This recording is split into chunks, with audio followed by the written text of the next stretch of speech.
मुबारक हो माहे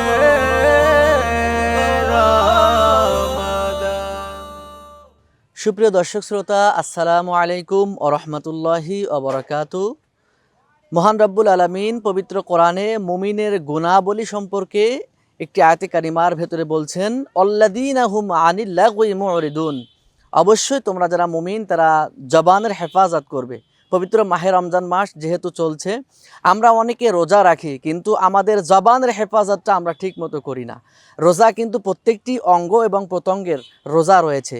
সুতরাং আমরা রোজা রাখার পর যদি আমরা এই মুখ থেকে জবান দিয়ে যদি ফায়েসা কথাবার্তা বলি, কারো গীবত শেখায়েত করি, তাহলে কিন্তু পবিত্র মাহে রমজানের যেই রোজা, জবানের যে রোজা, এটার হক কিন্তু আমাদের আদায় হবে না।